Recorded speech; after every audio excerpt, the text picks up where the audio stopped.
नाजरीन, common interest की बात तो की, लेकिन पर्सनल इंटरेस्ट जहां आ जाए वहां कैसे रोका जाए कि कौमी मफाद को आगे रखें। 19 ममालिक के ऐसे लोग जो कि फॉरेन ऑफिस के थे, वो दूसरी नेशनैलिटीज, दूसरे ममालिक की नेशनैलिटीज लेने की तरफ तगोदो करते रहे। पाकिस्तान के जो डिप्लोमेटिक टाइज उनको बढ़ाने थे वो ना कर पाए। गजनफर साहब, हम पहले भी बात करते हैं, हमारी एम्बेसीज में अगर पाकिस्तानी को चला जाए उसे इतनी खारी का बर्दाश्त करनी पड़ती है जिसकी कोई हद नहीं है, और यहाँ अपनी नेशनैलिटीज, अपने बच्चों को अच्छे स्कूलों में डालना, ये काम चल रहा होता है। फिर कैसे हमारे डिप्लोमेटिक टाइज आगे बढ़ेंगे? डिप्लोमेटिक टाइज तो मतलब एम्बेसडर से नीचे जो first secretary, second secretary, third secretary, community attache, labour attache, defence attache, इन लोगों ने बढ़ाने होती है। लेकिन बात ये है, असल में यहाँ पे एक एम्बेसी की एक उसकी बात नहीं है, ये आपकी पूरी फॉरेन सर्विस और इंस्टीट्यूशनल डेवलपमेंट जो है ना उसकी बात है। हमारा फॉरेन सर्विस डिपार्टमेंट बहुत अच्छा है, यहाँ पे बड़े अच्छे अच्छे लोग रहे हैं जिन्होंने वर्ल्ड लेवल पे अपना नाम बनाया, और इसकी प्रोफेशनल परफॉर्मेंस भी जो है वो भी जब इनको किसी चीज़ के लिए टास्क किया गया बेहतर रही है। लेकिन अभी आज ही कल के दौर में आप देख लीजिए कि आज आपका फॉरेन मिनिस्टर ही कोई नहीं है। आपकी फॉरेन मिनिस्ट्री में 2 बंदे हैं, तारिक फातमी और सरताज अजीज साहब। मिनिस्ट्री दोनों के दरमियान तकसीम हुई है कि कौन कौन किस ऑफिस में बैठेगा। अभी आपने ट्रंप से मिलने के लिए भेजा था इतना बड़ा वो, और इसमें इतनी बड़ी बड़ी उम्मीदें लगाई थी। एक आपने टेलीफोन कॉल भी रिलीज़ की थी जो बहुत अनप्रोफेशनल एटीट्यूड था। उसके बाद क्या हुआ, क्या वो ट्रंप से या उसकी टीम से मिल ली है, क्या साजिद तारड़ से भी वो मिले? बात यह कि आपको इंस्टीट्यूशनल को डेवलप करना है। अब ये जहां तक 19 मेंबरों की आप बात कर रही है ना, ये आप उसको फॉरेन मिनिस्ट्री के से मिनिस्ट्री से इसलिए लिंक नहीं करती थी कि इंडिविजुअल एक्ट्स हैं जो उन्होंने छुप छुपा के किए। इससे पहले इससे पहले एक और भी चीज आई थी यहाँ पे, आप याद रखिएगा, वहाँ पे एक मिनिस्ट्री में एक औरत, एक लेडी पोस्टेड थी, और वो जो थी उन्होंने अपने जाली डॉक्यूमेंट्स में अपने रिलेटिव्स को बुला लिया था। तो ये होती रहती है, लेकिन अगर आप इंस्टीट्यूशन डेवलप करेंगे तब चीजें ठीक है। जरा डिटेल्स बताएं।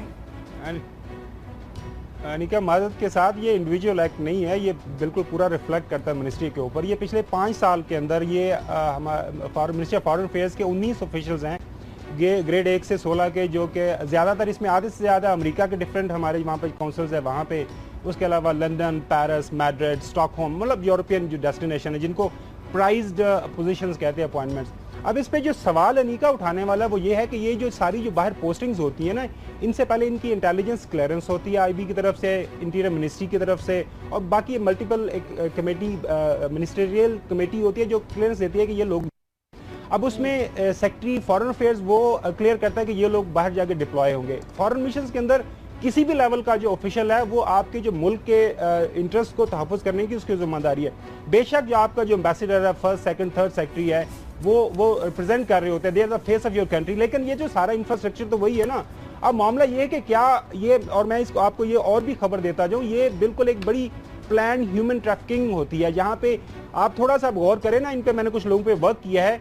ये सारे लोग किन की अपॉइंटमेंट्स होती है? ये उन लोगों की अपॉइंटमेंट्स होती हैं जो मिनिस्टर के साथ, मिनिस्टर की सिफारिश पे, फॉरेन सेक्रेटरी की सिफारिश पे, और जिनके अच्छे कनेक्शंस हैं वो इन सारी प्राइज पोजीशंस के ऊपर या इन ममालिक के अंदर अपनी पोस्टिंग लेते हैं। वहाँ पे जाके आप सवाल ये पूछने वाला है, क्या ऐसे लोगों के खिलाफ कोई एक्शन हुआ?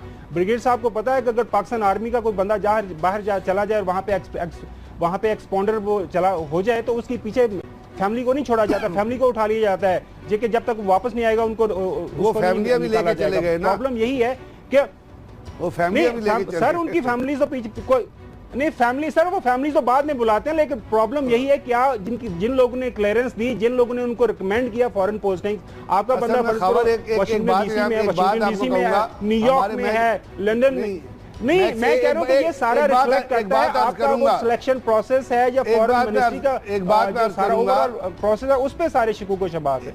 एक बात मैं अर्ज करूंगा खबर, अगर आप डीजी हज जो पीपल्स पार्टी के जमाने था उसकी अगर आप पोस्टिंग और उसकी सिलेक्शन उठा के देख लेना, तो जो मैं आपको इंस्टीट्यूशनल डेवलपमेंट की बात करता हूँ वो सामने आ जाएगी।